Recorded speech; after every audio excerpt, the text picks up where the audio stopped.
the intro video was not set to loop, so we're actually just live now, and we have 9 people tuning in.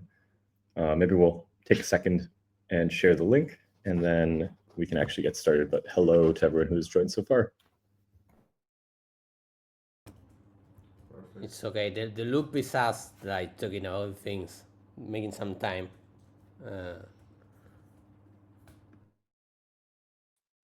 First time we are in the same office. Yes. Hi, everyone. We're all here, yes, with Diego, Boris, and Mauro. The team is having an on-site. So we're doing our first stream all together. For logistical reasons, everyone is from the computer. Maybe for next Monday, we'll find a way that is better. But we'll wait a couple of, maybe 2 more minutes to see if more people join. Or if not, we'll start. In the meantime, if you have never been to these streams, we do a weekly update for the whole community on what's the project, how is the project doing, what are the latest updates, and where do we see stuff moving forward.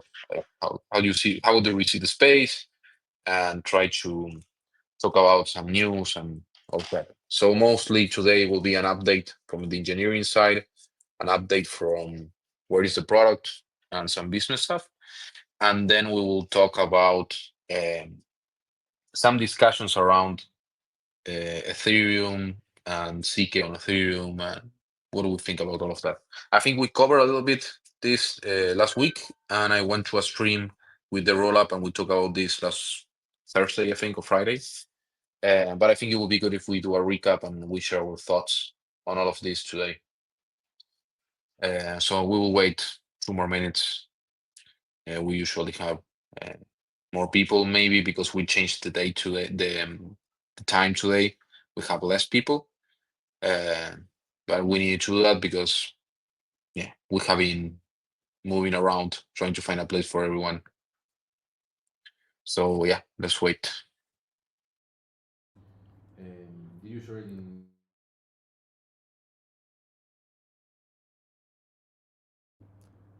So Boris, RISC 5 or custom IECA? Like,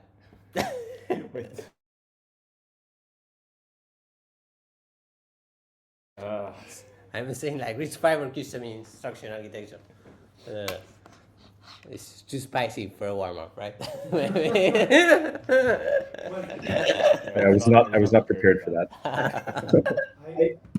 There I have like something. I think that I coincide with a cryptographer saying cryptography needs to adapt to the real world and not the other way around.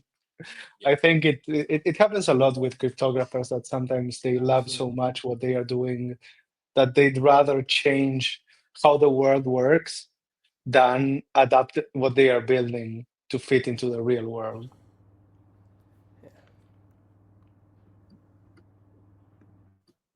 This is also maybe a good precursor to some of the conversation around EOF and the recent drama around that. You know, people are feeling very attached to their ideas, whether or not it is the best thing for the protocol. Yeah. Actually, it may be related to the RISC 5 to the custom instruction architecture style discussion. I think like one thing that I'm not seeing a lot is discussing how things will be implemented.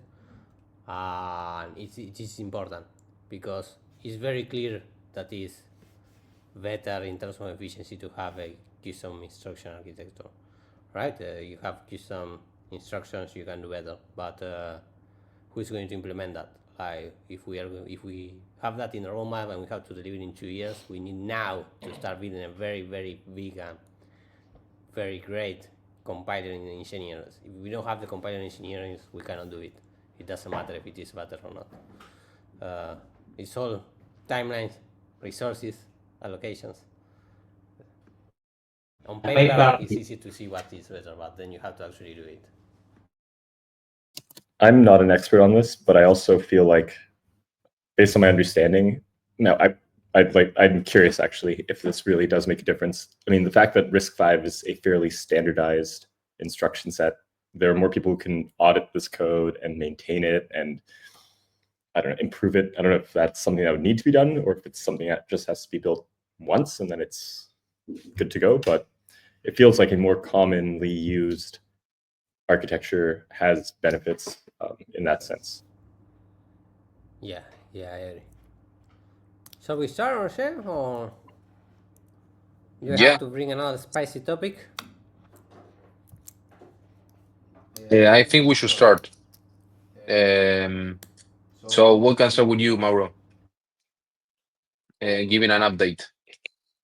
Yes, and then we can continue talking about this subject. I think everyone has a few thoughts to share, and we can share also. I think the interesting thing it will be sharing how we see and how we believe stuff should be implemented in a decentralized manner as well. And Diego is asking, he wants a debate between Diego wants to he doesn't care about cryptography anymore. He wants to debate about food.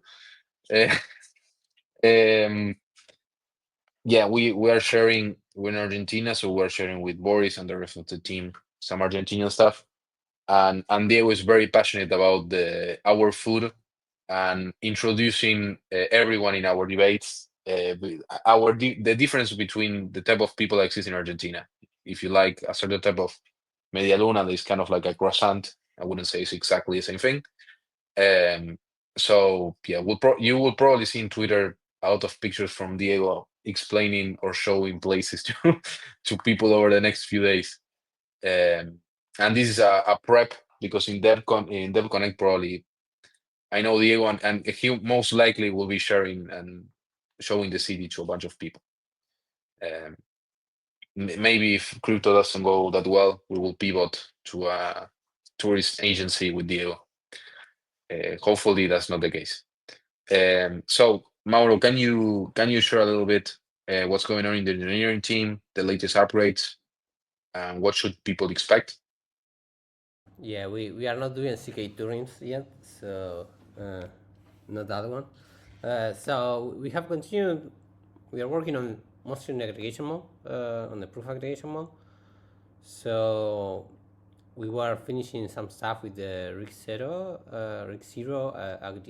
aggregator. It's working fine.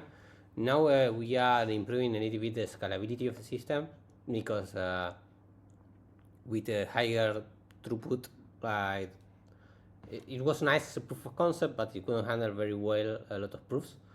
So we are starting to do an aggregation of aggregated proof. So which is like a way to handle more amount of proofs. Like we will compress we will do many trees, many compressions of many proofs, and then compress all these compressed proofs together. It's just a matter of scalability for some limitations with the VMs. I think in an ideal world, maybe we shouldn't need to do that, but it's okay. We're doing that. And that will also enable us to do a distributed version of the protocols at some point that we will need. Right now, everything is running in a big machine, which is good for the first version at the demands that we have. But at the end goal of the aggregation mode is to actually have a distributed system with many machines aggregating proofs, and then you have to aggregate those proofs together. So as you can see, the mechanics are similar to doing the same process in one machine and in many. Like this work we are doing to handle more throughput in one machine also enable us to later scale to many machines. The rest are a little bit more mixed with product analysis, and I'm not sure how much can I talk about that. So, so you tell me, Arshay. No, that's okay. This level of detail is okay. Yeah, we'll try to share more things go, but the idea is for Mauro to say, hey guys, if if you're part of the decentralized operator set or you're a developer, you can follow some of the things.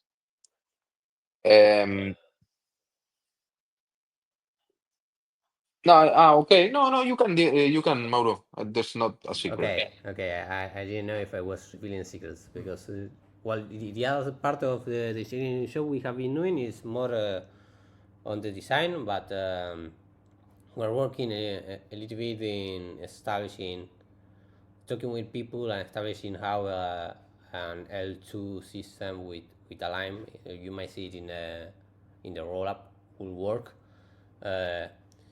And in two sides, in one integrating with a sequencer like Itrex from Lambda class.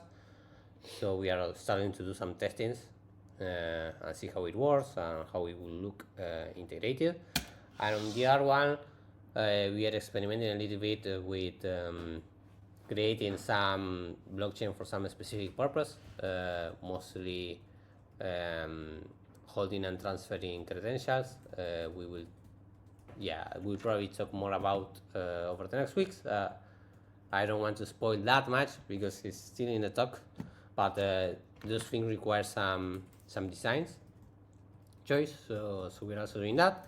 Finally, smart things. There were some things that we had to do with the Fastmo. Oh, we upgraded the network, actually.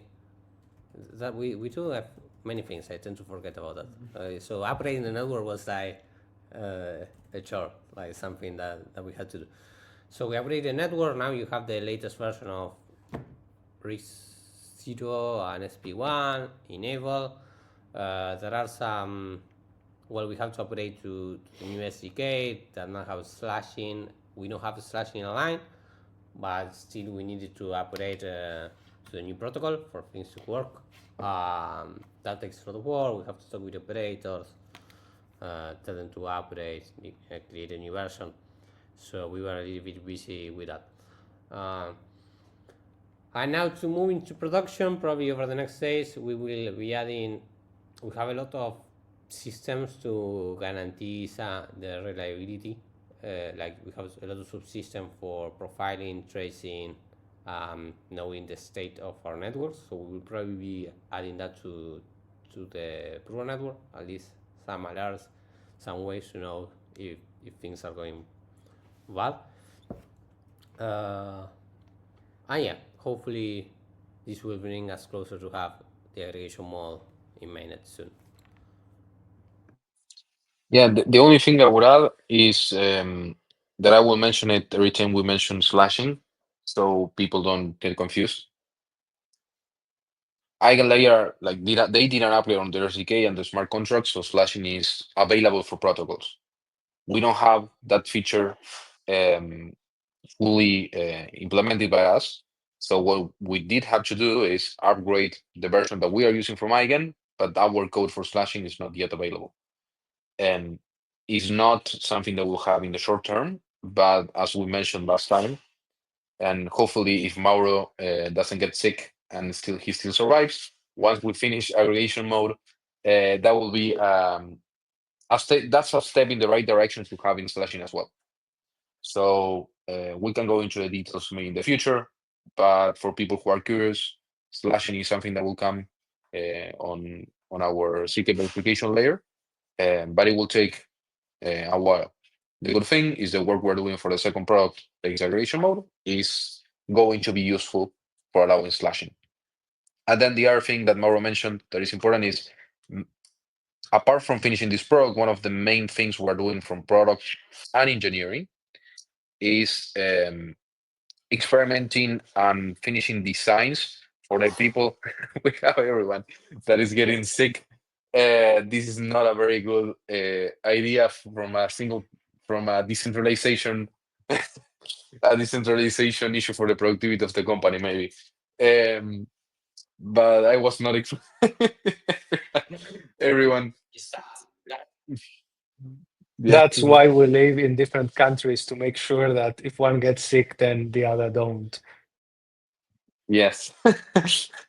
So what I was saying is that many of the things we're doing with the engineering team is making sure the products are going to be built on top of Align. They have everything they need from us. So one of the things that is very important is finishing integration and testing integration with Ifrex, and making sure Align will support everything it needs for the rollups that are going to be launched with our infrastructure and also on top of Align. With the top of Align, I mean this on top of the CK verification layer. So the product is moving forward, and part of the credentials that Mauro mentioned, there was a tweet a few weeks ago that Diego Fernandez made from Sobra. We're going to work closely with them to help them support their infrastructure they need. And we're going to spend more time talking with many of these people. There's also some other business opportunity that we are working on, and we're talking with them a lot so we can understand better their needs. And I think that's it. Like, to summarize, continue development and support for, sorry, one second, Mauro, and secret verification layer, trying to continue the work and making sure we can go into production toleration mode, and experimenting and finishing designs for the products are going to be built on top of us. The other product that I forgot to mention that we are starting more of the research phase is the wallets for the rollups.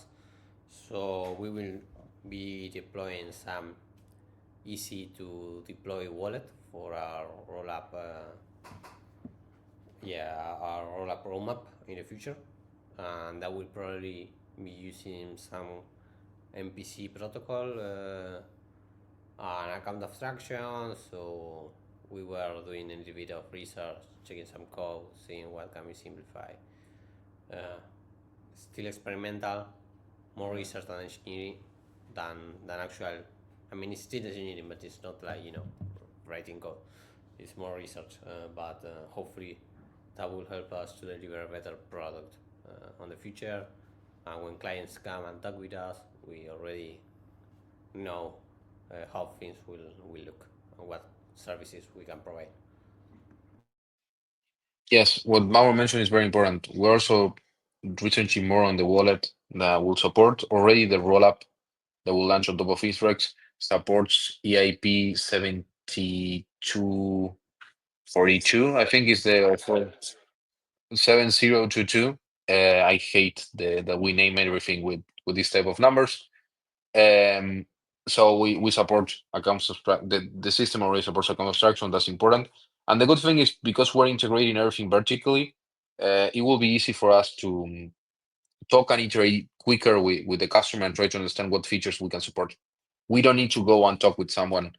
Like, we are not going to offer many different stacks. We're going to offer only one, and it's going to be easier for us to improve it and have all of the features that are needed.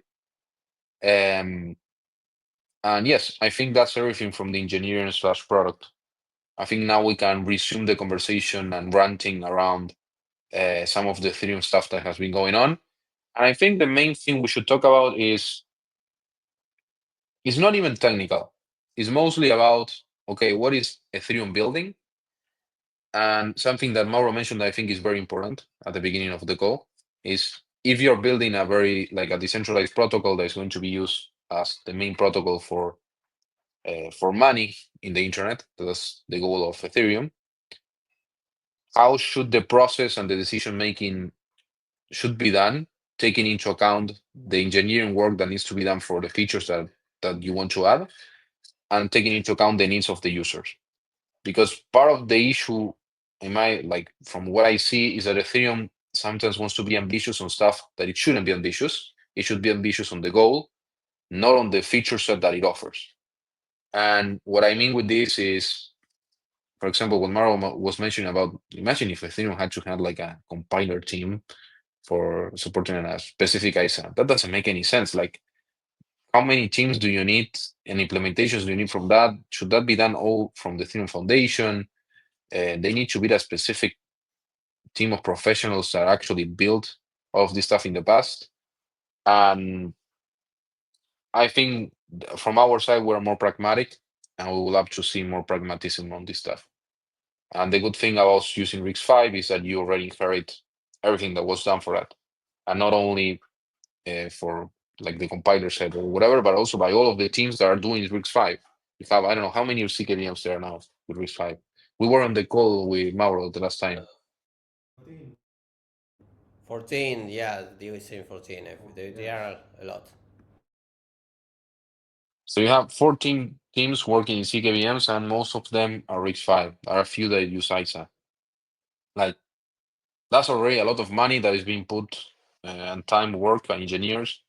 So I think it will be the point should be more about coordinating those efforts and making sure all of those efforts help and Ethereum aligns with whatever is happening outside of that realm.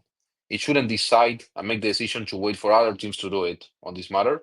It should read and understand what's going on and say, okay, this is how we can do it, so we benefit from all of these things that are going on outside of Ethereum in itself or around Ethereum, right? Because all of these CKVMs want to work with Ethereum, but they are not part of Ethereum in itself.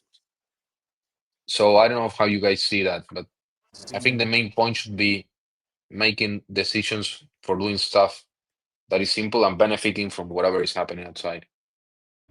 Yeah, as I said before, I think like both decisions can be fine, you know. But the thing like I don't see a lot in the discussion. You have to have that in the discussion is how much effort do you need to do something, how long it will take for you to that, and if you have the people who are going to organize, because you can design whatever you want in paper.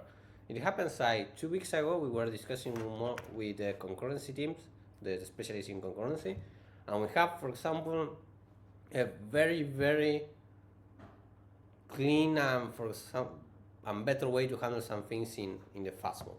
But the value provided to the user is not that much. The work that we have to do is a lot. So then the next iteration of how, okay, we want to reach this. How? We cannot start doing this crazy thing. But probably if you want to do everything at once, you die.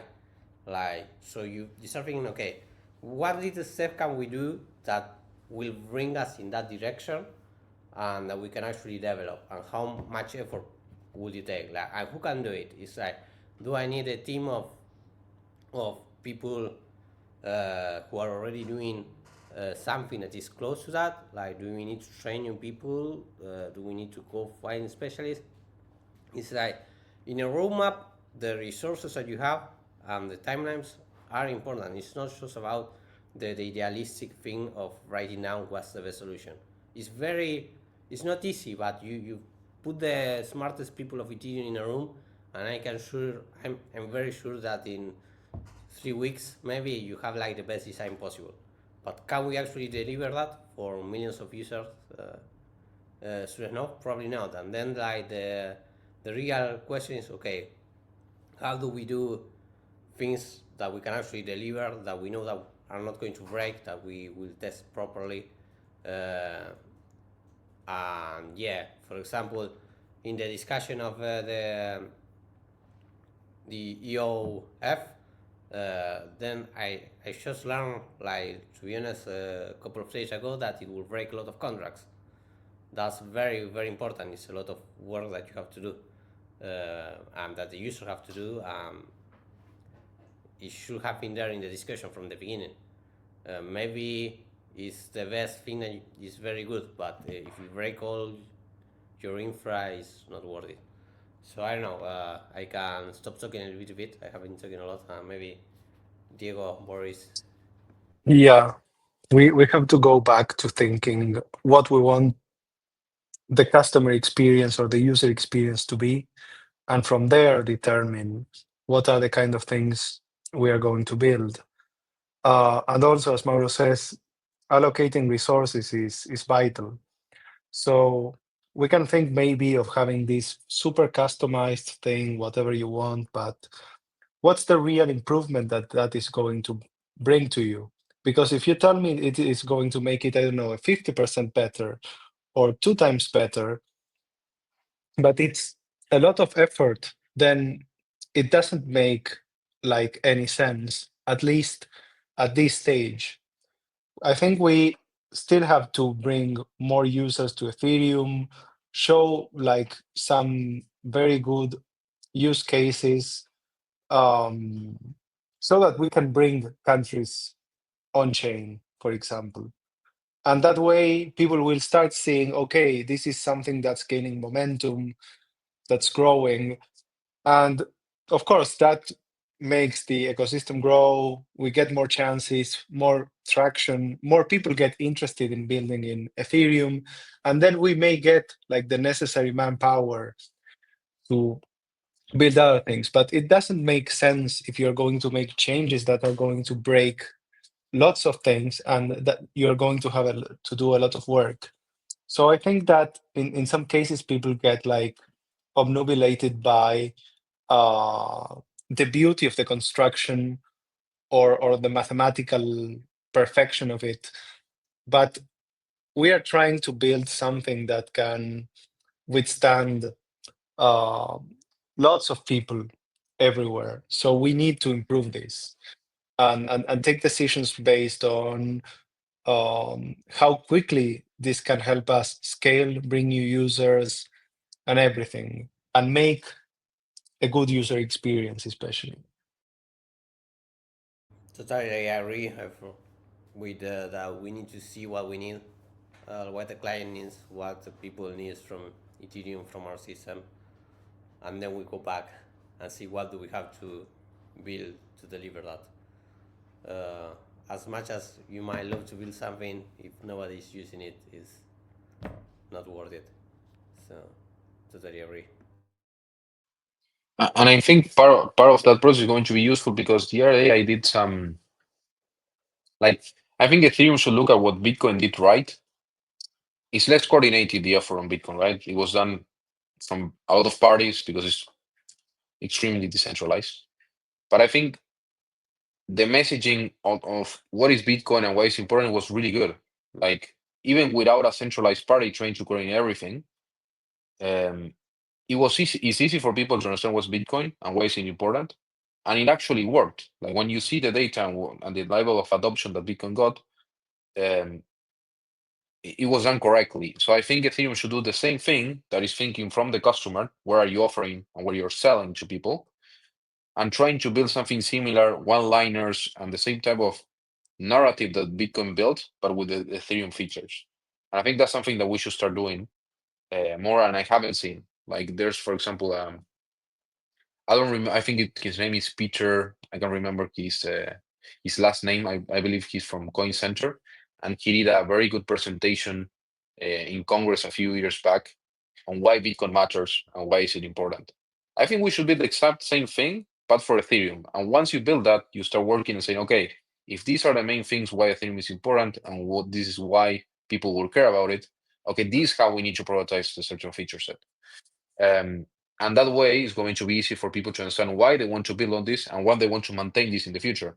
Like if you want this to be decentralized, you also need more people over the world to help understand why this matters and why they should not only build on top of this, but also maintain it. If that's something that I believe the community actually cares about. And the other thing is for all of this to make sense, it needs to be simple. Because if you start adding too many features, you start being too ambitious on the feature set instead of the goal, things are very complex to understand, and no one is going to be able to understand why why they should try to maintain this, why they should try to build another execution client or another consensus client, or why they should try to help uh, build the beam team or whatever. Like things need to be simple, so it's easier to onboard more people. If you put too many things and it's not clear what's the goal, you're not going to onboard more people. You're going to do the complete opposite, and you're going to lose time talking about things that are complementary and not the main objective. At least from our side, I believe that we are clients of Ethereum and want to help Ethereum as well, because we are using Ethereum to offer a particular service to people. Mainly, we offer developers access to Ethereum in a more scalable and secure way. Um, we are trying to do some work on our side. The ecosystem team is working um, on a very in-depth article of why we choose Ethereum. That's something that we are doing certain iterations. And I think we will try to express more of why all of this matters, not only talking about the tech, talking about the use cases and what makes Ethereum actually unique. Um, and hopefully other teams join us if this is helpful. Like there should be a well, I wanna say the URL because I don't want someone to steal the domain. We should have simple slogans and things. We almost lost Diego. Um, are you okay? So this is a very accidental stream. Our head of research position might be open soon. Because so, senior respect. Nice. Just kidding. Just kidding. It will be really sad if we lose Diego now. So coming back to the point, I think this, only from my side, and I believe you guys agree, the discussion is healthy. Hopefully, the discussion goes around more how we should make decisions or how we should talk more about all of this stuff, uh, more than the particular things. The EOF example is just, and it just shows that the decision-making process is broken. I don't believe that the thing in itself is that important. The problem is that actually ended up being almost an upgrade.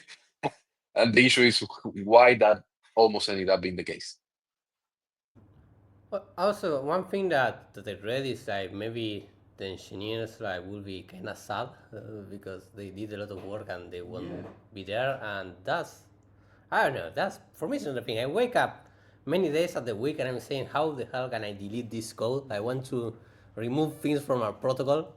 Like it's like, and then I try very hard to say, can I remove this? And I say, okay, no, it makes sense. I cannot remove it. Sadly, I cannot remove it, and I keep it. But this is probably the mindset. Like, if you want to build simple things, you have to think what can you remove, what is not needed, what else complexity. Maybe you will realize that, yeah, I don't know, there is another way complexity exists. The good scenario is if you did a lot of work and then you realize that you could actually simplify it or remove it. That's a good scenario. That's fun. You now made something cleaner and more beautiful. And I can understand it might be a little bit sad if it took a long time, but that also happens in engineering. Like I have to throw away some projects that took me like a year because at the end they weren't really needed. Here we are. You learn a lot, and then you continue. Like you cannot put your own emotions over the code, over like the technology that we are making for the whole world. Is one thing is much more important than the other one.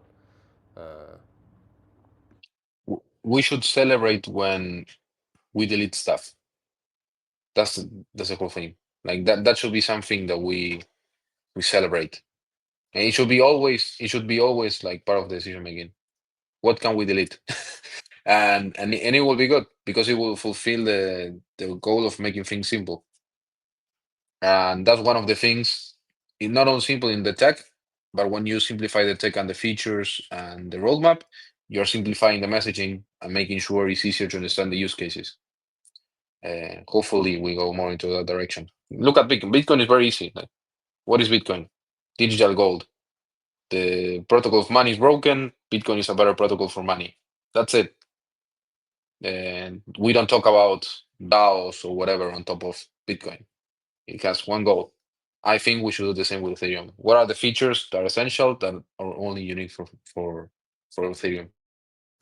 What I think is kind of interesting is if you take a look at the Ethereum Foundation page on the philosophy of the EF, they actually something that has been written about before, but they have this philosophy of subtraction and trying to not become a big organization that has too much control, and they try to minimize their influence in some ways while still supporting the development of Ethereum as a protocol. And it is kind of interesting here where maybe it actually would be better if there was more, top-down direction for the Ethereum product and engineering roadmap. But at the same time, I do think one of the really incredible features of Ethereum is that there is like a global decentralized research community working on it. Many different client teams, many different core devs from around the world, and that's a very good feature. I think that's one of the reasons why I love Ethereum. But clearly, there is this tension between very clear top-down direction, and I think it's something that it's good people are discussing it. There's been a lot of conversation with EOF and Fusaka just over the past few days, but ultimately it's a healthy conversation, in my opinion, anyway. Yeah, maybe it doesn't. Sorry, it doesn't have to be like the foundation taking the decisions, but at least having maybe being the centralized coordinator.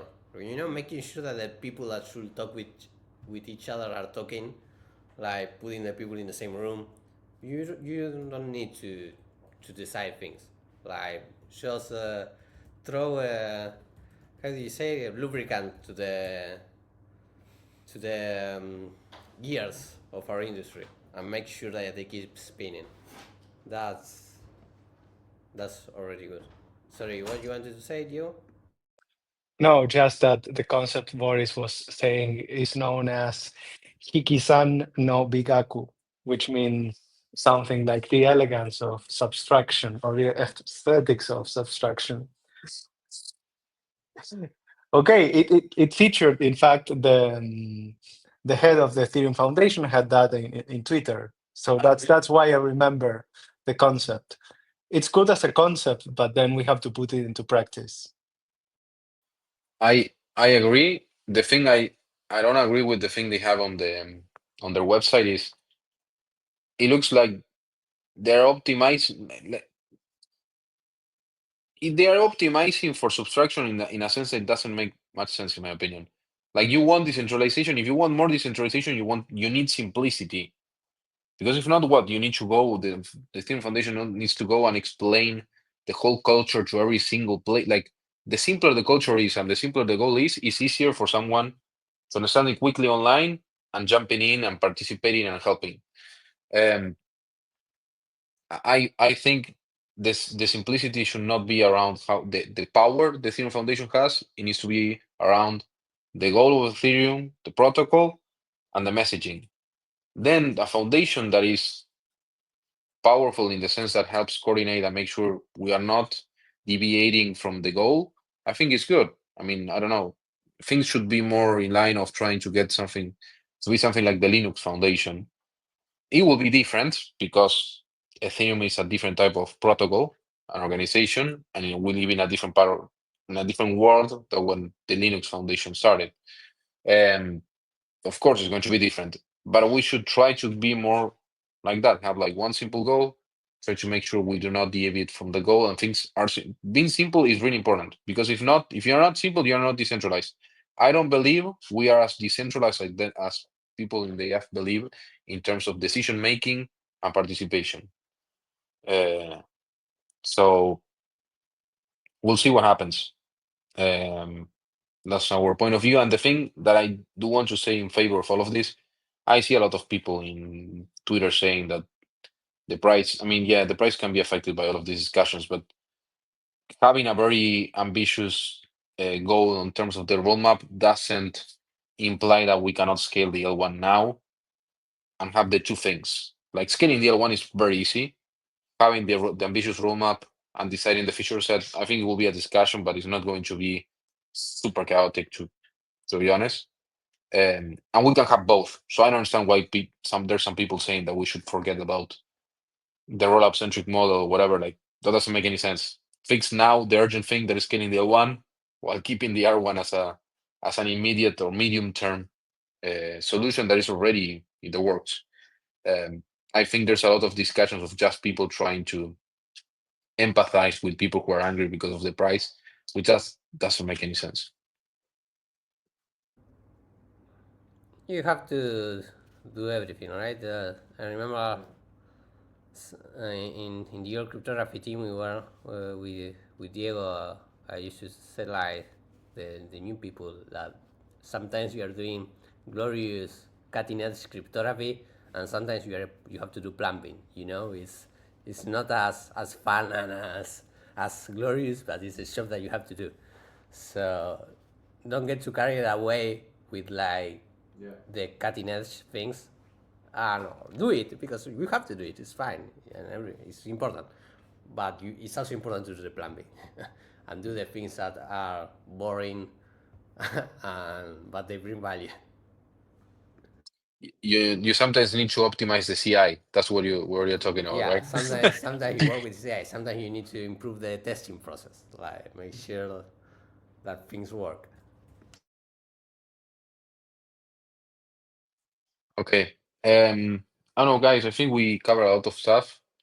We're trying to make it things a little shorter in terms of the stream, and also it's a little uncomfortable trying to mute while speaking. So the conversation is not as natural as it can be with this new setup. We will try to improve it for next Monday while everyone is still in the same city.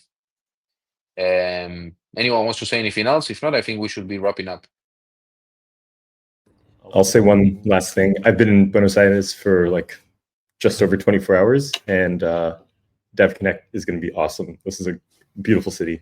I'm really excited to see more of it and for a lot more crypto people to be here. I don't know if you guys feel the same way, but maybe there's enough crypto people here. It's going to be interesting, like to be walking around and seeing people from the crypto space. I'm not used to that. It's like usually we don't have conference here. We are too far away from everything. And the fact that probably most of the people are going to stay really close to where some of us live. So you will probably be neighbors or Peter, Diego, or me. I think Earthshade might be a little bit farther away, but you might see us in the streets buying some coffee. Eat ice cream. That's my suggestion.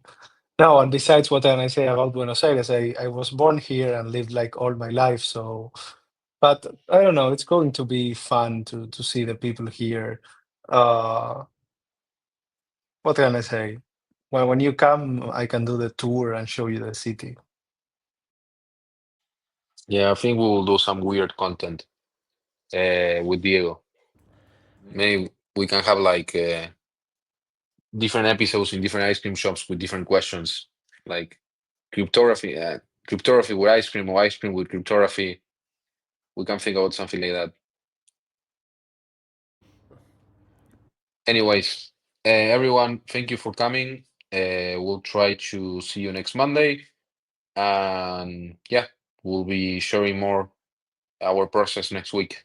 Thank you very much. And I think on Wednesday, do we have anything to share?